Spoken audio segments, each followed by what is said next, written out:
Hey everybody, hello and welcome back to our channel Info Island. So guys, we are back again with another video of Bihar Estate 2024 के exam की series.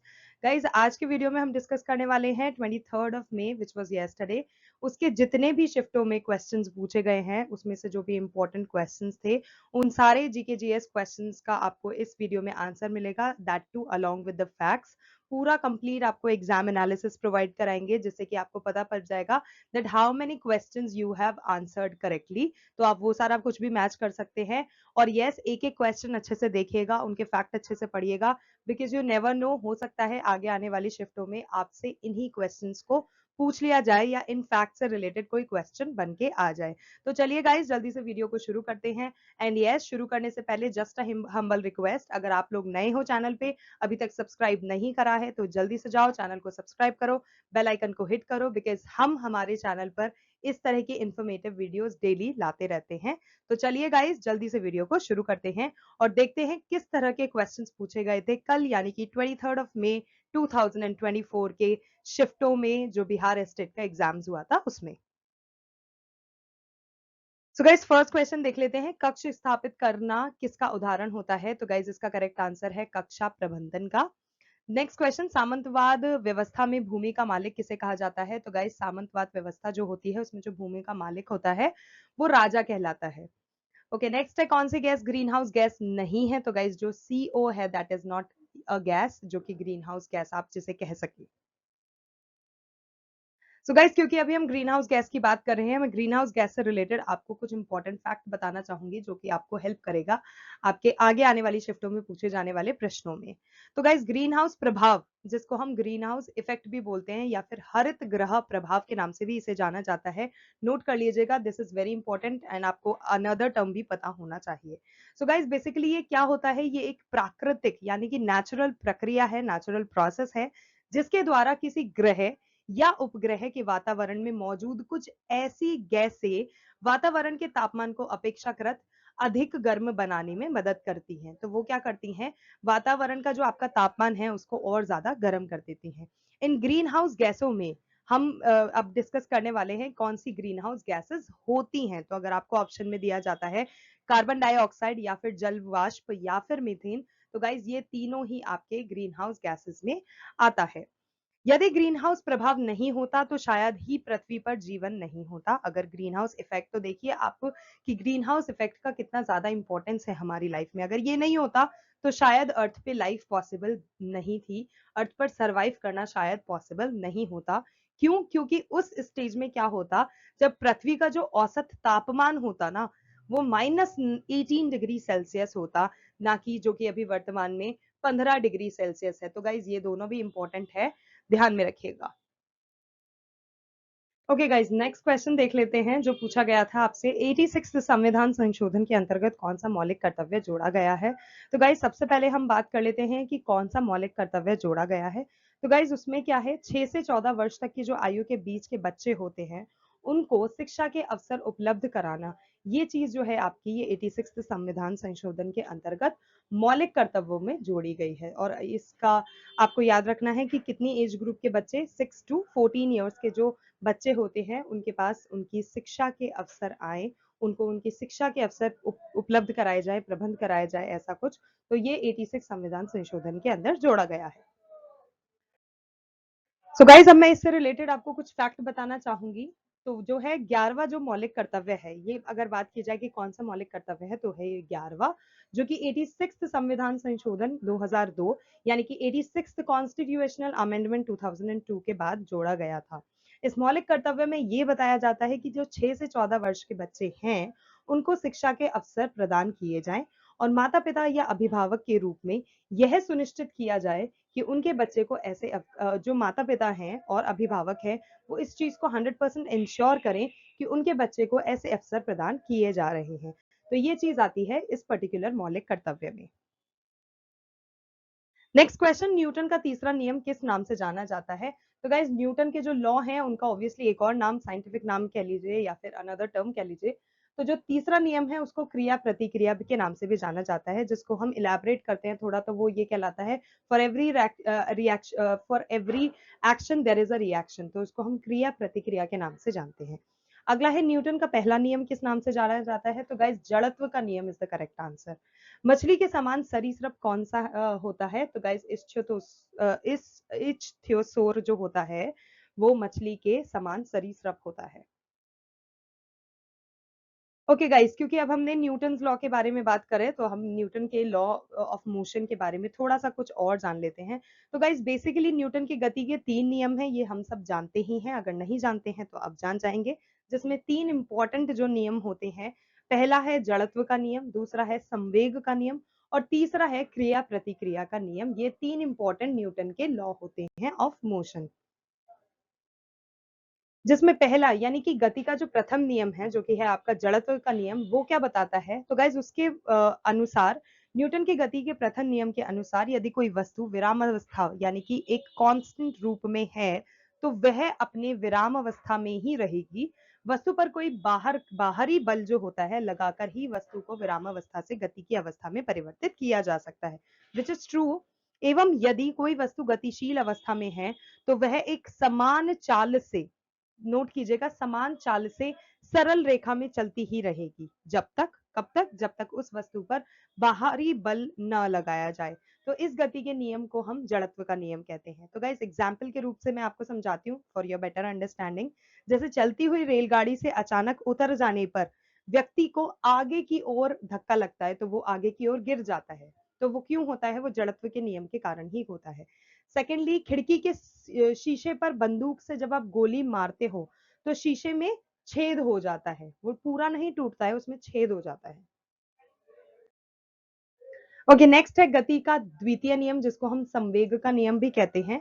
तो guys इस नियम के अनुसार किसी वस्तु के रेखीय संवेग में परिवर्तन की दर उस वस्तु पर लगाए गए बाहरी बल के अनुक्रमानुपाती होगी एवं संवेग परिवर्तन वस्तु पर लगाए गए बल की दिशा में ही होता है और इस गति के नियम को हम इसीलिए संवेग का नियम भी कहते हैं। फॉर एग्जाम्पल, क्रिकेट खेल में जो खिलाड़ी होते हैं वो तेजी से आगे आते हैं और तेजी से जो गेंद आती होती है उनके पास में जो आ रही होती है उसको कैच करते समय अपने हाथों को पीछे की ओर कर लेता है। इससे क्या होता है? जो गेंद का वेग होता है वो कम हो जाता है और खिलाड़ी को चोट नहीं पहुंचती। अब तेजी से उसी की तरफ आ रही है और वो आगे की तरफ ले लेगा तो उसको चोट पहुंचने के बहुत ज्यादा चांसेस हो जाएंगे। ओके, नेक्स्ट है गति का तृतीय नियम, जिसको हम क्रिया प्रतिक्रिया नियम के नाम से जानते हैं। तो गाइज इसके अनुसार प्रत्येक क्रिया के बराबर एवं विपरीत दिशा में प्रतिक्रिया होती है। गति के तृतीय नियम को हम इसीलिए क्रिया प्रतिक्रिया नियम से जानते हैं। उदाहरण के रूप में हम देखते हैं जैसे कि बंदूक से गोली मारने पर पीछे की ओर धक्का लगता है, कुएं से जल खींचते समय रस्सी टूटने पर रस्सी खींचने वाला पीछे की ओर गिर जाता है। गति के तृतीय नियम को ऐसे समझते हैं कि आप किसी टेबल पर हाथ रखकर खड़े हैं तो जितना बल आपका हाथ टेबल पर बल लगा रहा है, विच इज ट्रू, जितना फोर्स जो है आपका हाथ टेबल पर लगा रहा है उतना ही बल टेबल आपके हाथ पर भी लगा रही है। आपने देखा होगा कि कमजोर छत पर जब हम ज्यादा बल लगाते हैं, अर्थात जब उस पर कई व्यक्तियों को बैठने व खड़ा होने के लिए बोल देते हैं तो वो छत टूट जाती है। तो यह जो है ये छत प्रक्रिया बल उतना ही लगा पाती है जितना व्यक्ति उस पर क्रिया बल लगा देते हैं। ओके गाइज, अब नेक्स्ट क्वेश्चन देखते हैं। उड़ीसा और बिहार बंगाल से कब अलग हो गए थे? तो गाइज उड़ीसा और बिहार का जो अलग होना हुआ था वो हुआ था आपका 1912 में। संज्ञानात्मक क्षेत्र किसका सृजन करता है? नवीन ज्ञान का। कोसी नदी का उद्गम स्थल कहाँ पर होता है? तो गाइज नेपाल में हिमालय जो है वहां से कोसी नदी का उद्गम स्थल कहलाता है, स्टार्टिंग पॉइंट आप कह सकते हैं वो कहलाता है।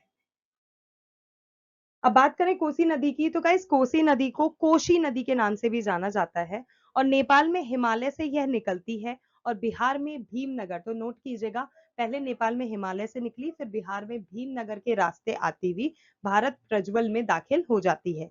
इसमें आने वाली बाढ़ से बिहार में बहुत तबाही भी हुई है, जिसके कारण इस नदी को बिहार का अभिशाप, मतलब पिछले कुछ सालों में, पहले मतलब अब तो नहीं, पहले इस नदी के कारण बिहार में बहुत ज्यादा तबाही भी हुई है, बहुत बार बाढ़ आ गई थी। इसी के कारण इसको बिहार का शोक नदी के नाम से भी जाना जाता है।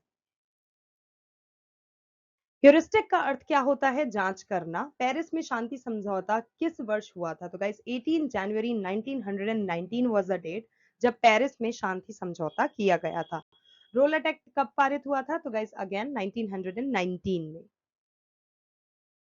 ताजमहल का रंग पीला क्यों पड़ता है? तो गाइज अगर आप नहीं जानते, अगर आपने अभी तक ताजमहल नहीं देखा है तो जल्दी से जाओ, इससे पहले उसका जो एकदम व्हाइट रंग था वो चेंज हो जाए, उससे पहले उसका दीदार कराओ। बिकॉज ताजमहल का रंग अब पॉल्यूशन के कारण चेंज हो रहा है।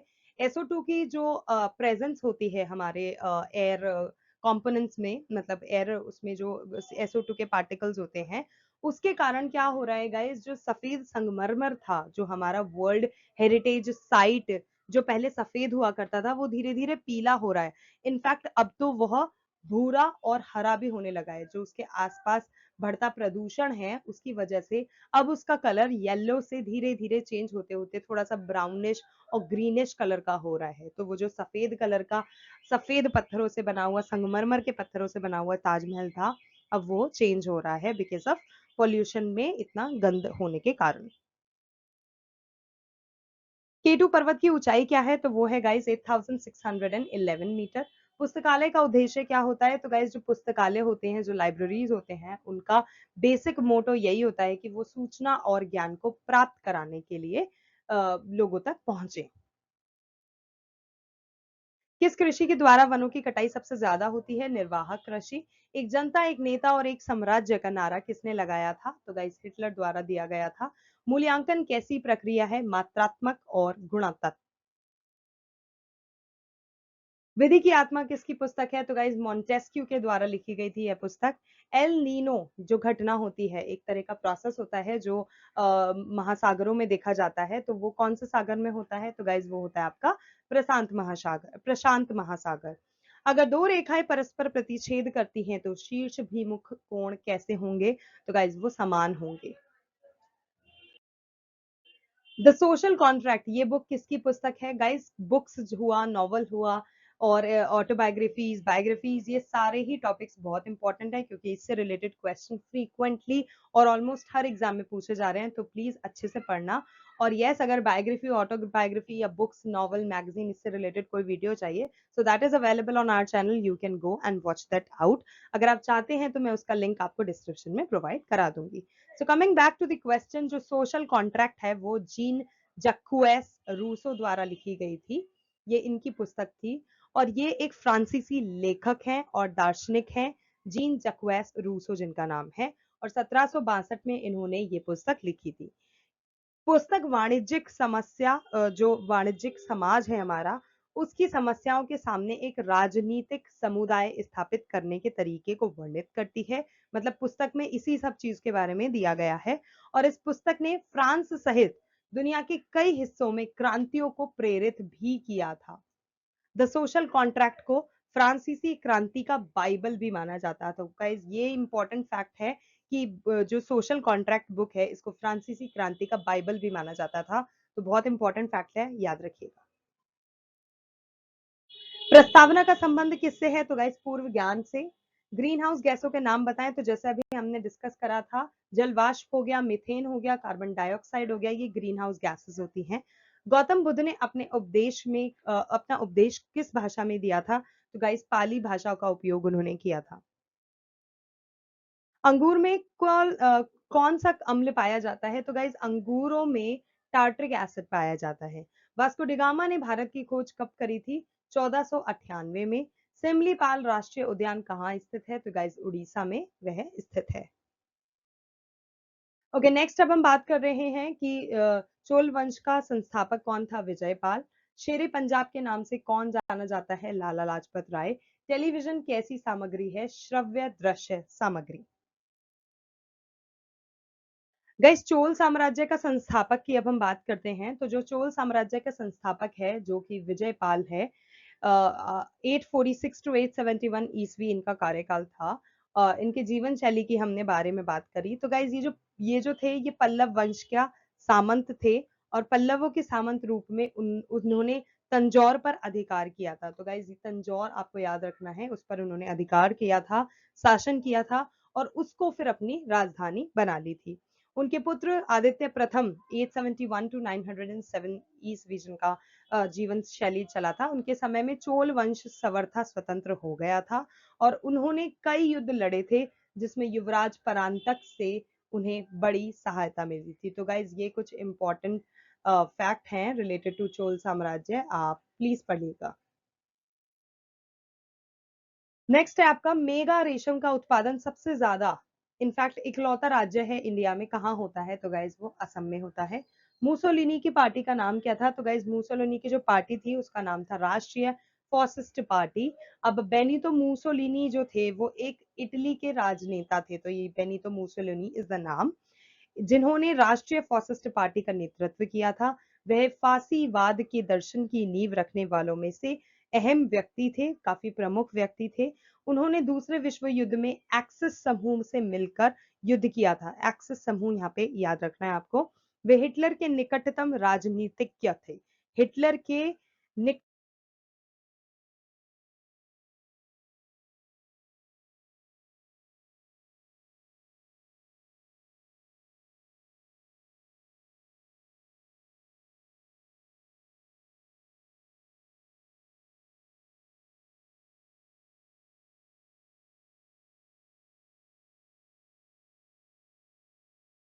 सो गाइस नेक्स्ट इंपॉर्टेंट क्वेश्चन जो आपसे पूछा गया था वो था पाठ योजना का केंद्र बिंदु कौन होता है, तो गाइस शिक्षार्थी is the correct answer.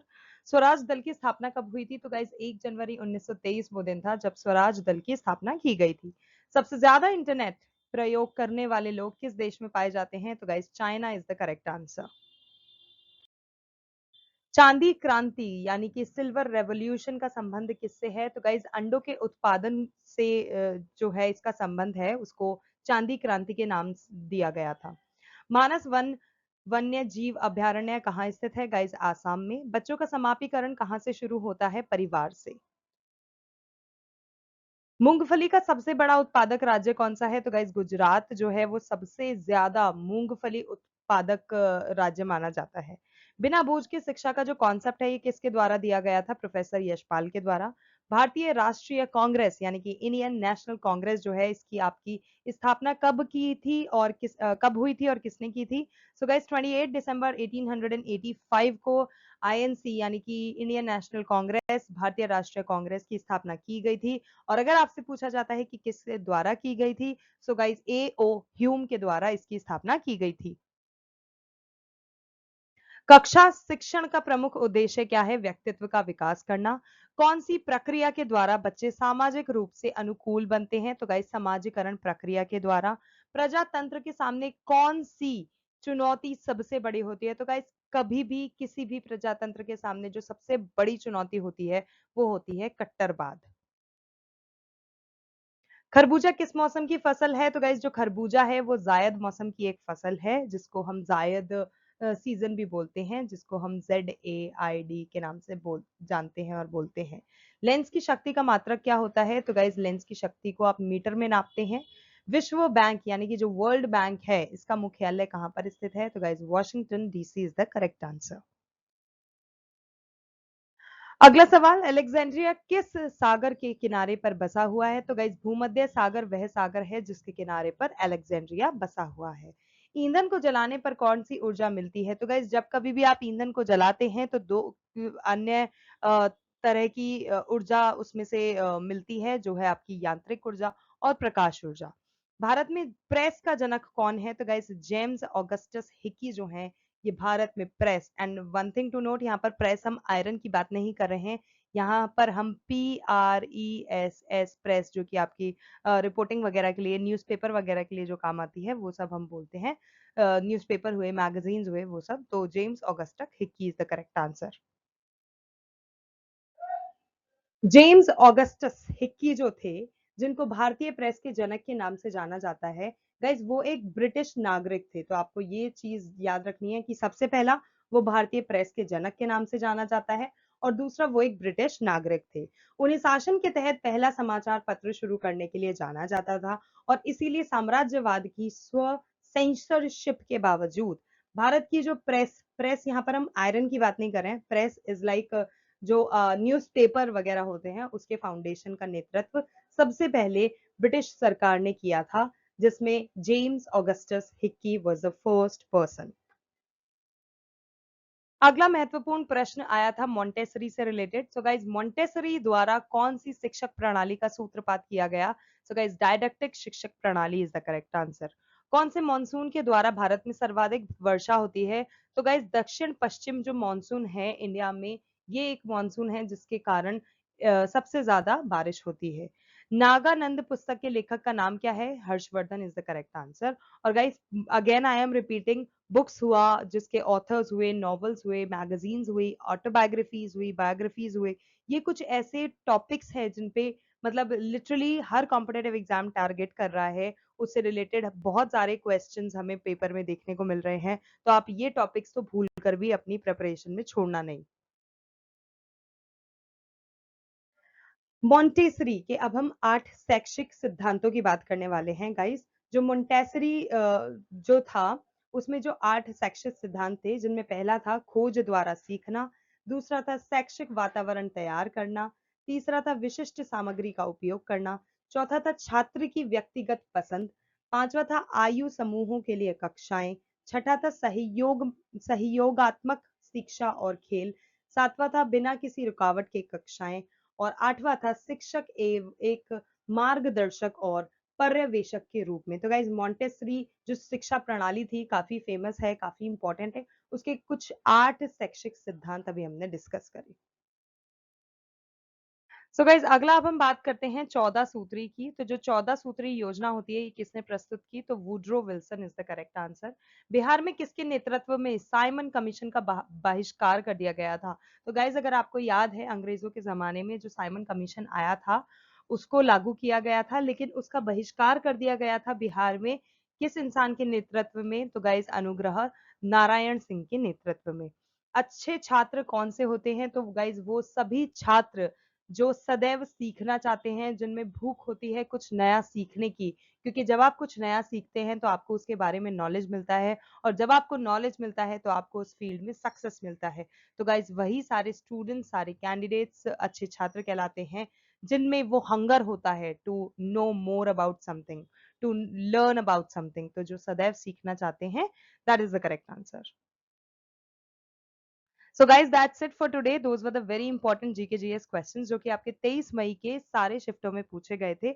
I hope आपको वीडियो पसंद आया। If yes, then don't forget to like, share and subscribe to our channel info island, because हम इस तरह के इन्फॉर्मेटिव वीडियोस डेली हमारे चैनल पर लाते हैं। और अगर अभी तक आपने चैनल को सब्सक्राइब नहीं करा है, तो जल्दी से जाओ यार, जल्दी से सब्सक्राइब करो, अपने यारों दोस्तों परिवारजनों में हमारा वीडियो स्प्रेड करो, उन लोगों तक भी नॉलेज पहुंचाओ। और यस, आपके ऐसे दोस्त, आपके ऐसे पियर्स जो कि एग्जाम्स दे रहे हैं बीटेट के, बिहार एस्टेट के, तो उनको भी वीडियो जरूर से पहुंचाना, और 100% उनसे ये सब्सक्राइब करने को बोल देना, सो दैट हमारा जो चैनल है ज्यादा से ज्यादा ग्रो हो और हम आपके लिए इसी तरह के इंफॉर्मेटिव वीडियोस लाते रहें। That's it guys, thank you so much for watching and we will see you in our next video, and all the very best to all the candidates.